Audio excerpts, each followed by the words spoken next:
শীতকাল শেষ, এখন একটু একটু করে গরম পড়ে যাচ্ছে, তাই ভাবলাম একটু কলকাতার রবীন্দ্র সরোবর লেক থেকে ঘুরে আসি। দক্ষিণ কলকাতার গোলপার্ক ৫৫ তলা থেকে সোজা গিয়ে গেট নাম্বার 12 দিয়ে ঢুকে পড়লাম রবীন্দ্র সরোবর লেকে। গেট নাম্বার 12 দিয়ে আমরা ঢুকেছি। আমার ঠিক পেছনেই আছে রবীন্দ্রনাথের একটি স্ট্যাচু। মাঠটিকে বাঁ দিকে রেখে হাঁটছি, চোখে পড়ল এলিফ্যান্ট অ্যাপেল বা চালতা গাছ। এইখানে আছে ক্যালকাটা স্পোর্টস অ্যাসোসিয়েশন। আমরা লেকের ভিতরে ঢুকবো। অনেক রকম গাছ লাগানো আছে এখানে, তোমাদেরকে দেখাচ্ছি। জারুল গাছ,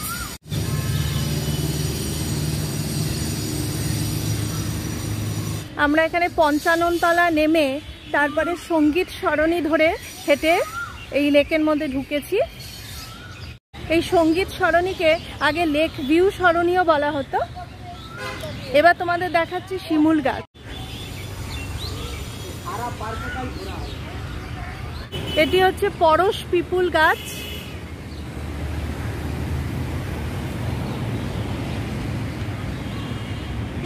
এই রাস্তা ধরে হাঁটতে হাঁটতে প্রচুর গাছ আমরা দেখতে পারবো। এবার সামনে দেখবো কদম গাছ।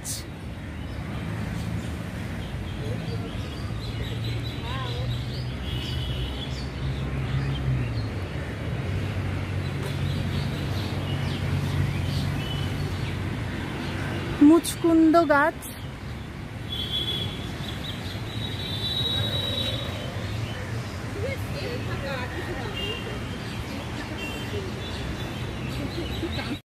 চোখে পড়ল জামুন বা জাম গাছও।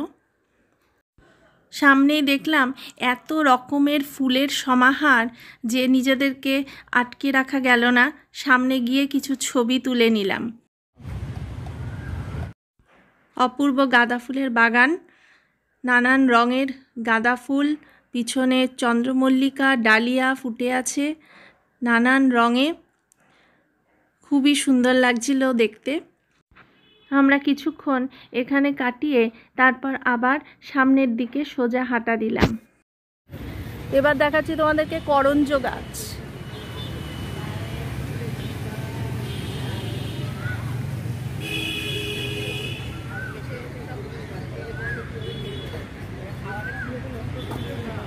ইংলিশ নাম ইন্ডিয়ান বিচ।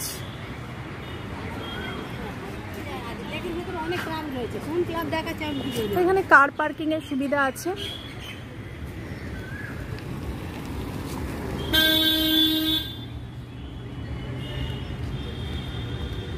এটি হলো বিলাতি শিরীষ গাছ, যাকে ইংলিশে বলে রেন ট্রি। এই সামনেই আমরা দেখতে পাচ্ছি বট গাছ অথবা ব্যানিয়ান ট্রি।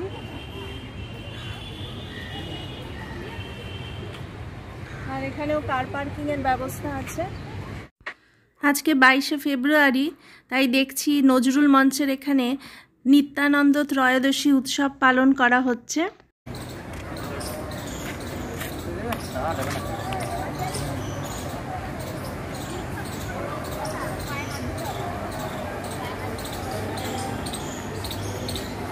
সামনেই দেবদারু গাছ।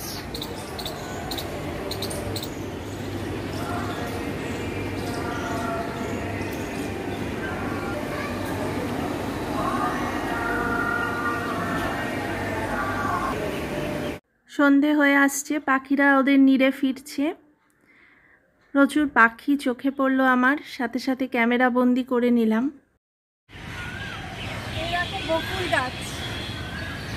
আমি এই প্রথম দেখলাম বকুল গাছ। বকুল ফুলের নাম শুনেছি, গাছ দেখিনি। ইংলিশে বলে স্প্যানিশ চেরি। এইখানে আসলে, এই সরোবরে আসলে প্রচুর গাছ তোমরা দেখতে পাবে এবং জানতে পারবে তাদের সম্পর্কে। এবং এছাড়া তো আছে প্রচুর পাখি, বিভিন্ন পাখির কিচির বিচির সকাল সন্ধে আসলেই তোমরা উপভোগ করতে পারবে। যদি বার্ড ওয়াচার হও বা বার্ড লাভার হও তাহলে প্রচুর পাখি তোমরা এখানে দেখতে পারবে। আমি এখন দাঁড়িয়ে আছি চালতা গাছের সামনে, এলিফ্যান্ট অ্যাপেল। এই দেখো এই গাছটা, এই বড় গাছটা হচ্ছে গিয়ে চালতা গাছ, অনেক উঁচু অব্দি গেছে।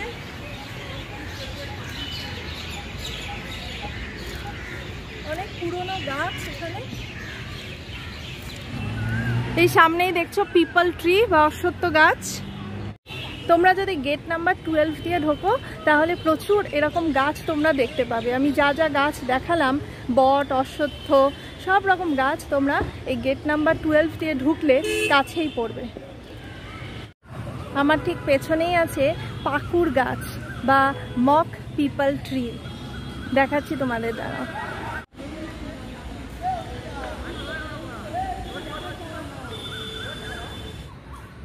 এটি হচ্ছে বাক্স বাদাম গাছ, অনেক উঁচু গাছ।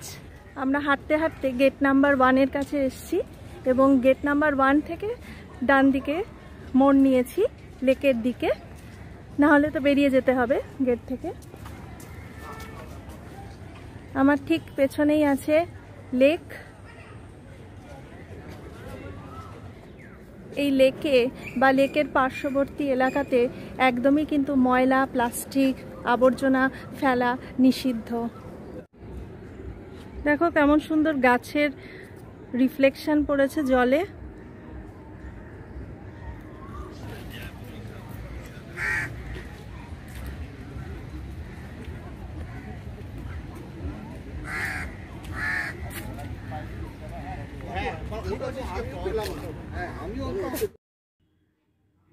এই লেকে প্রচুর পাখি তো দেখলামই, আর ওই যে দূরে একটা দ্বীপের মতো আছে, ওইখানটা প্রচুর বক পাখি দেখলাম আমি। অনেকক্ষণ হাঁটাহাঁটির পর মা আর আমি বসে পড়েছি এখানে, বসার জায়গা তো আছেই। সন্ধেবেলা দেখো কেমন রোয়িং প্র্যাকটিস করছে, কাছেই রোয়িং ক্লাব আছে এখানে। এই লেকের জলে কিন্তু প্রচুর মাছ আছে, কিন্তু এখন চোখে পড়ছে না যেহেতু সন্ধেবেলা।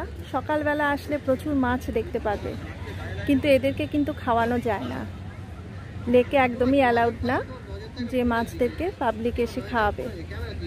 এখানে রোয়িং ক্লাব আছে, সুইমিং ক্লাবও আছে।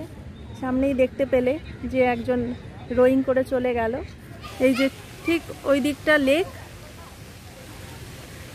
মাঝখান দিয়ে রাস্তা কনক্রিটের, আবার এই দিক দিয়ে ঝর্ণা করেছে, তবে এটাও কিন্তু লেকেরই অংশ। এটি কিন্তু রবীন্দ্র সরোবর লেক এবং এটিকে ঢাকুরিয়া লেকও বলে। এই লেকটি কিন্তু বিস্তীর্ণ এলাকা নিয়ে আছে, এমনকি টলিগঞ্জের দিকে যেতেও কিন্তু এই লেকটি পড়বে, লেক গার্ডেন্সের দিকে গেলেও লেকটি পড়বে। তাই এই লেকটি বিশাল বড়, কিন্তু কলকাতার মধ্যে এটি সবচেয়ে বড় লেক। এখন আমি যেখানে আছি তার কিছুটা পিছনে গেলেই আমরা পাবো সাফারি পার্ক, বাচ্চাদের বিনোদনের জন্য একটি পার্ক, সেটির নাম হচ্ছে লায়ন সাফারি পার্ক। তবে এখান থেকে পিছন ফিরে কিছুটা যেতে হবে। আমি এখন এগিয়ে যাচ্ছি সামনের দিকে, সামনে পড়বে দুর্গা গ্যালারি। আমরা গেট নাম্বার 1 থেকে এবার বাঁদিকে টার্ন নিয়েছি, সামনেই কিছুটা হেঁটে গেলে পড়বে দুর্গা গ্যালারি। এই দুর্গা গ্যালারিতে আসতে হলে তোমাদের সকাল 7টা থেকে 10টার মধ্যে আসতে হবে, তখন এই গ্যালারি খোলা থাকবে। নয়তো সন্ধেবেলা যদি চাও তাহলে 3টে থেকে 6টা অবধি খোলা আছে। এই লেকটি কিন্তু একটি আর্টিফিশিয়াল লেক বা ম্যানমেড লেকও বলা চলে। খুবই প্ল্যান্ড ওয়েতে লেকটি কিন্তু সাজানো হয়েছে। এই পুরো লেকটার সিকিউরিটির জন্য পুলিশ কিন্তু পেট্রোলিং করে চলেছে। এখানে সিভিল ড্রেসে পুলিশ হামেশাই ঘুরে বেড়ায়। এই দেখো অর্জুন গাছও আছে এখানে, অনেক উঁচু অর্জুন গাছ। আমরা সবাই জানি অর্জুন গাছের অনেক উপকারিতা আছে। অনেকক্ষণ হাঁটতে হাঁটতে ক্লান্ত হয়ে পড়েছি, আবার একটা জায়গায় এসে বসে পড়েছি, একটি গাছের তলায়। কোকিল ডাকছে। এই দেখো সামনেই মেহগনি গাছ।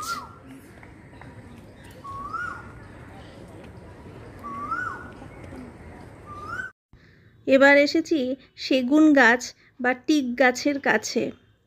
সবাই তোমরা জানোই সেগুন কাঠের কত দাম। এখানে প্রচুর দামি দামি গাছ আছে। যারা বোটানি নিয়ে পড়ে তাদের জন্য এই লেকটি একটি আদর্শ জায়গা। এছাড়াও যারা নেচার লাভার তাদের জন্য এই লেকটি কিন্তু একটি ট্রেজার হাউস। গাছের উপর কেমন সুন্দর কোকিল বসে আছে দেখো। খেলার মাঠও আছে এখানে। গেট নাম্বার 1 থেকেও বেশ অনেকটাই হাঁটতে হয় এই আর্ট গ্যালারিতে আসতে হলে। আমরা এসে পড়েছি দুর্গা আর্ট গ্যালারির কাছে এসে পড়েছি। এরপরে শুধু গেট দিয়ে ভিতরে ঢোকার অপেক্ষা। এটি হচ্ছে বাইরের গেট। এই গেট দিয়ে সোজা গিয়ে ডান দিকে পড়বে আর্ট গ্যালারি। গেট দিয়ে ঢুকেই ডান দিক এবং বাঁ দিকে দুই দিকেই মা দুর্গার মূর্তি আছে। এটি একটি স্টিম ইঞ্জিন। ভিতরে যে গোল্ডেন গেটটি আমরা দেখছি সেখানে লেখা আছে মা ফিরে এলো। সাইড দিয়ে গাছপালা সবুজে ঘেরা, খুবই মনোরম, খুবই সুন্দর। ভিতরে সিকিউরিটি গার্ড আছে। এমনিতে তো দুর্গাপুজোর সময় যা ভিড় হয় এই নামি দামি প্যান্ডেলগুলিতে বা পুরস্কারপ্রাপ্ত প্যান্ডেলগুলিতে, যে ঢোকাই যায় না বা অনেক সময় ঢুকলেও ভালো করে দেখা যায় না। কিন্তু এই আর্ট গ্যালারিতে ঢুকলে এই পুরস্কারপ্রাপ্ত প্যান্ডেলগুলির প্রতিমা তোমরা খুব ভালো করে দেখতে পারবে। দুর্গা গ্যালারির ভিতরে ঢুকে পড়েছি। সত্যি অপূর্ব, আমাদের শিল্পীদের তুলনা নেই। এত সুন্দর কারুকার্য তোমাদেরকে একটু একটু করে দেখাবো আমি। রামায়ণের কাহিনীর উপর ভিত্তি করে দেখো আমাদের শিল্পীদের কি সুন্দর হাতের কাজ। পশ্চিমবঙ্গের এইসব শিল্পীরা এত নিপুণভাবে এই প্রতিমা তৈরি করে যে ভাবাই যায় না। সত্যি অসাধারণ এক একটি প্রতিমা, না দেখলে বিশ্বাস করবে না তোমরা। কোনোটা দেখে মনে হচ্ছে যেন মার্বেলের তৈরি, কোনোটা কাঠের তৈরি, কোনোটা বাঁশের তৈরি, মানে সত্যি অসাধারণ। কোথাও আছে পুতুলের আকারে প্রতিমা, আবার কোথাও পুরো জ্যান্ত প্রতিমা। এক একটি প্রতিমা দেখে মনে হবে যেন জীবন্ত। আবার কিছু প্রতিমা আছে যা দেখে মনে হচ্ছে যেন পিতলের বা কোনো মেটাল বা ধাতুর তৈরি। এখানে না আসলে কিন্তু এত সুন্দর একটি দেখার জায়গা মিস করতেই হবে। অনেকক্ষণ ধরে এই পিলারটি দেখছি আমরা, কি সুন্দরভাবে তৈরি করেছে নিপুণ হাতে। আমাদের পৌরাণিক কাহিনী বা পৌরাণিক ক্যারেক্টারের উপর নির্ভর করে এখনকার শিল্পীরা সুন্দর করে গড়ে তুলেছে। আধা ঘন্টা মতো সময় লাগলো আমাদের ঘুরে দেখতে। এবার আমরা বেরিয়ে আসব এখান থেকে। বেরিয়ে আসার পথে দেখলাম ডান দিক বাঁ দিক দুদিকেই দুর্গা প্রতিমা রাখা আছে। বেরিয়ে আসার মুখে ডান দিকে প্রতিমাটিও আমাদের আকর্ষণ করে।